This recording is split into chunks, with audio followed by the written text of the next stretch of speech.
और आखिर में हम पश्चिम बंगाल के कलिंगपोंग जिले से आपके लिए एक ऐसी तस्वीर लाए हैं जिसे देखने के बाद आप नेताओं की कथनी और करनी में फर्क कर पाएंगे।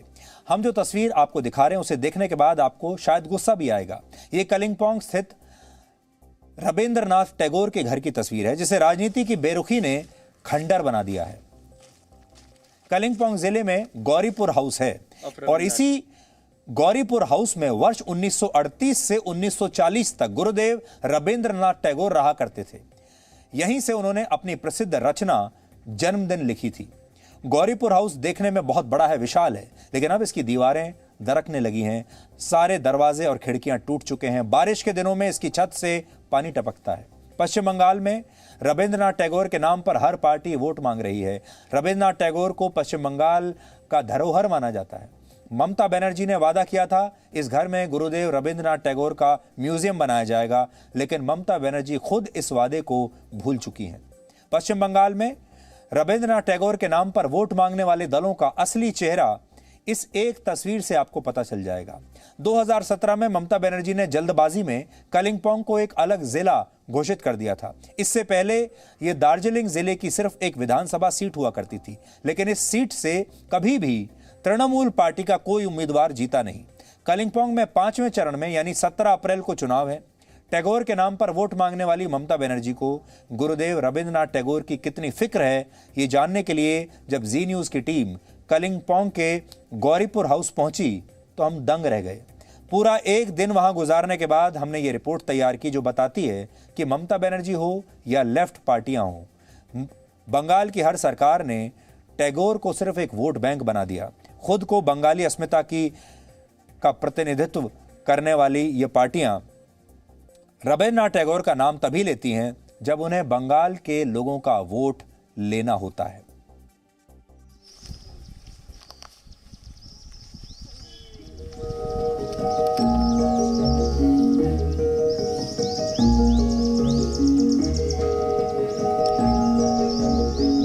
कलिंपोंग में हम इस वक्त पहुंचे हैं गौरीपुर हाउस। गौरीपुर हाउस वो जगह है जहां पर गुरुवर रविंद्रनाथ टैगोर रहा करते थे। कलिंपोंग में ये उनकी सबसे पसंदीदा जगह थी। यहां से रहकर रविंद्रनाथ टैगोर ने बहुत सी कविताएं लिखी। लेकिन जब हम यहां पर पहुंचे और इस इमारत की स्थिति देखी तो हमें बहुत दुख हुआ। जहां पर गुरुवर रविंद्रनाथ टैगोर रहा करते थे उस ऐतिहासिक इमारत की स्थिति आप खुद अपने आप देख लीजिए। यहाँ पर आपको यह बिल्डिंग खंडहर जैसी दिखाई देगी। यहाँ की दीवारें आप देखिए, कोई रंगाई पुताई नहीं, काई की परत जमी हुई है मुख्य द्वार पर ही। पूरा का पूरा ये स्थिति दिखाता है कि कैसे महापुरुषों के नाम पर राजनीति तो बहुत हो जाती है, वोट बैंक की सियासत भी हो जाती है, बंगाली अस्मिता के साथ भावनाएं जोड़ने की कोशिश कर ली जाती है, लेकिन गुरुवर रविंद्रनाथ टैगोर की इस प्रमुख जगह को बिल्कुल भुला दिया गया।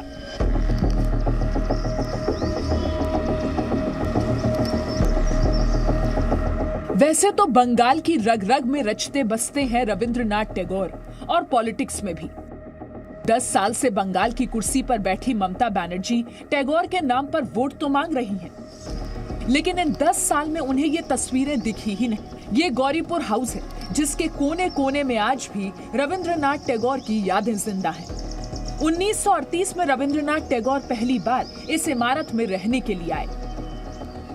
इन्हीं दीवारों के बीच उन्होंने अपनी प्रसिद्ध रचना जन्मदिन लिखी।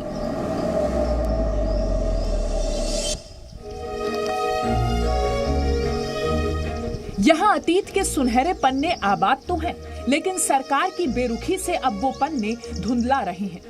ये ऐतिहासिक इमारत आज आईसीयू में है। इन 10 सालों में ममता सरकार को कभी भी इस ऐतिहासिक इमारत की मरम्मत करवाने की फुर्सत नहीं मिली। वोट लेने के लिए ममता ने वादा किया था कि इस इमारत की मरम्मत होगी और यहाँ गुरुवर रविंद्रनाथ टैगोर का म्यूजियम बनेगा, लेकिन ममता वादा करके भूल गई। यहाँ की खिड़कियां टूटी हुई हैं, दरवाजे टूट गए हैं, शीशे पूरी तरह से टूट चुके हैं और आप ये देखिए लकड़ी के पुराने दरवाजे हैं। किसी तरह से ये बंद पड़े हैं, इसमें शीशे लगे रहते थे, शीशा टूटा हुआ है। ये मैं भी आपको बाहर की तस्वीर दिखा रहा हूँ। इस तरफ भी जब आप देखेंगे यहाँ पर कूड़ा करकट सब पड़ा हुआ है, इधर के भी दरवाजों के शीशे टूटे हुए हैं।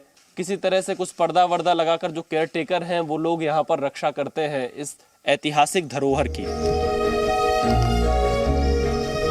आज इस इमारत पर इतिहास का भारी भरकम बोझ है, लेकिन इमारत उस बोझ को सह पाने की हालत में नहीं। 1938 से लेकर 1940 तक इन 2 सालों तक रविंद्रनाथ टैगोर लगातार यहाँ रहे।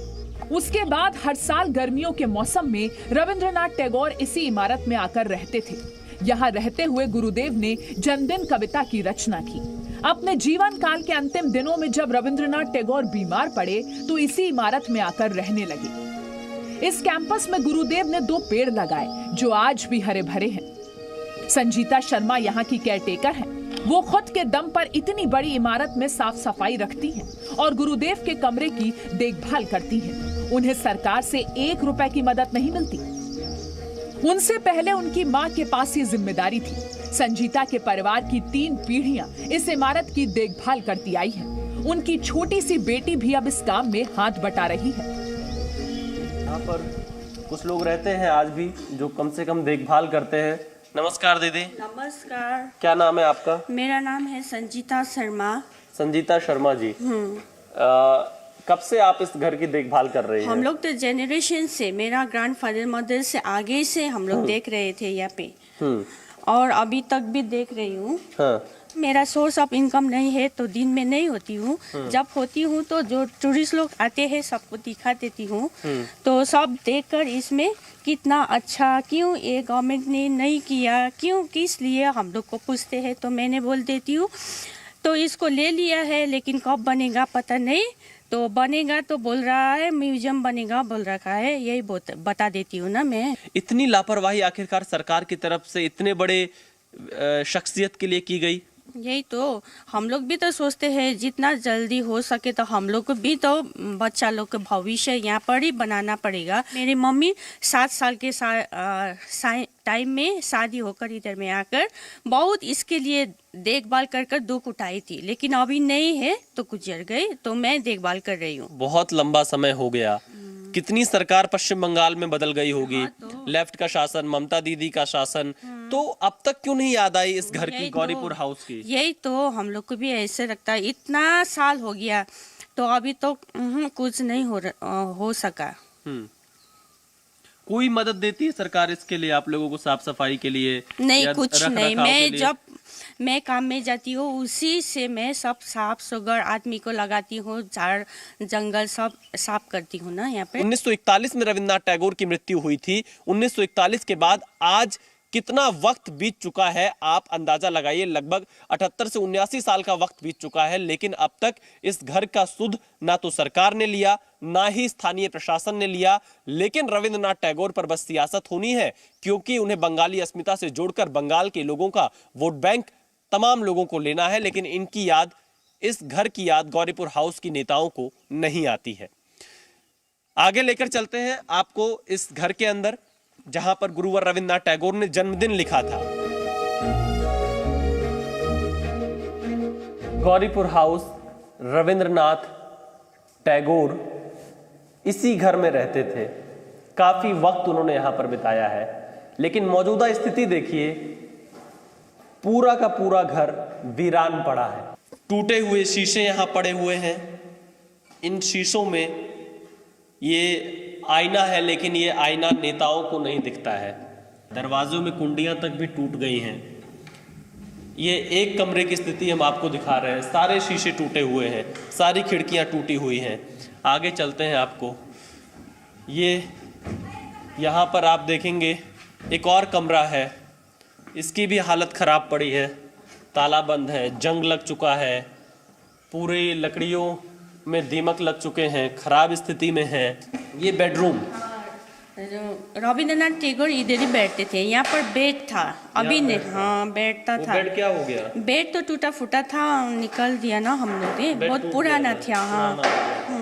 आप देखिए जितनी खिड़कियां हैं, जब बारिश यहाँ पर आएगी, पानी इन कमरों में आ जाता है, धूल की एक परत इन तमाम चीज़ों पर पड़ी हुई है, जो इसके खिड़की, दरवाजे, दीवार है, और ये पूरा कमरा यहाँ पर बहुत ख़राब स्थिति में हो जाता है बारिश, तूफान, आंधी के उसमें।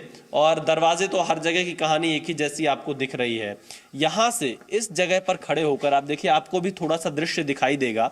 रविंद्रनाथ टैगोर जी पूरे हिमालयन रेंज का दृश्य देखा करते थे, लेकिन अभी फिलहाल यहाँ एक कलिम्पोंग गवर्नमेंट पॉलिटेक्निक कॉलेज बन चुका है, जिसकी वजह से आपको पूरा दृश्य नहीं दिखेगा। यहाँ के हम लोग को बहुत तकलीफ लगती है ये स्थिति देख के। अब जो टूरिस्ट आते थे, अगर इसको बना दिया जाए तो टूरिस्ट और ज़्यादा आएंगे यहाँ पर। संजीता शर्मा जी, उनकी बेटी, उनका पूरा परिवार, ये बेचारे किसी तरह से, आप सोचिए, ये इनके परिवार का लगाव ही है रविंद्रनाथ टैगोर जी के प्रति, कि मात्र 5,000 रुपया कमाने वाली संजीता शर्मा अपनी कमाई का एक बड़ा हिस्सा इस घर के रख रखाव में खर्च कर देती हैं। बाथरूम वगैरह की स्थिति भी आप देखिए यहाँ पर किस हालत में बची है। इधर क्या है दीदी? ये भी रूम है, यहाँ भी सब टूट गया इधर। अच्छा, बारिश होती है तो यहाँ पानी भर जाता है? हाँ जी, आते हैं तो ऊपर से भी आते हैं ना, रेनी से भी टपकता है। हाँ, टपकता है, तो यहाँ पर साफ करने के लिए बहुत असुविधा होता, बहुत पानी आता ऊपर से। दीवारों में भी दरार आ चुका है, आप दीवारों की स्थिति भी देख लीजिए। वक्त रहते बहुत जल्द सरकार को एक मेगा एक्शन प्लान तैयार करना होगा, ताकि इस घर को बचा कर रखा जाए। ये एक ऐसी इमारत है जो कि हमारे इतिहास से जुड़ी हुई है, जो रविंद्रनाथ टैगोर जी की उन कविताओं की याद दिलाता है जो उन्होंने यहाँ से लिखी है। अंतिम में हम यहाँ रजिस्टर में अपना फीडबैक जरूर देंगे।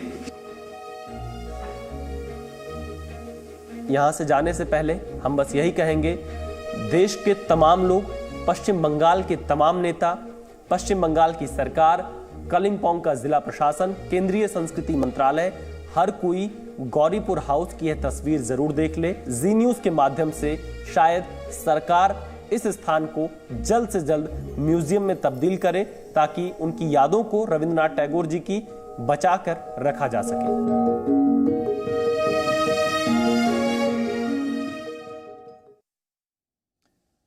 17वीं शताब्दी में कलिम्पोंग सिक्किम की डोनजोंग किंगडम का हिस्सा था, लेकिन वर्ष 1700 के आसपास ये भूटान का हिस्सा बन गया और अगले 160 वर्षों तक ये भूटान का ही हिस्सा रहा। फिर 1864 में अंग्रेजों का भूटान के साथ युद्ध हुआ, जिसे एंग्लो भूटान वॉर कहते हैं। इस युद्ध में भूटान की हार हुई और तब सिंचुला संधि के तहत भूटान ने कलिम्पोंग को ब्रिटिश सत्ता के हाथों में सौंप दिया। वर्ष 1865 में कलिम्पोंग को दार्जिलिंग जिले का हिस्सा बना दिया गया और फिर 2017 में इसे अलग जिले की पहचान मिली। और अब आज का सवाल, आज आपको यह बताना है कि किस मशहूर सितार वादक को भारत रत्न से सम्मानित किया गया है। आप इस पर रिसर्च कीजिए और ब्रेक के बाद हम आपको इस सवाल का सही जवाब बताएं। Presenting V News app available on Google Play and App Store. Download it now.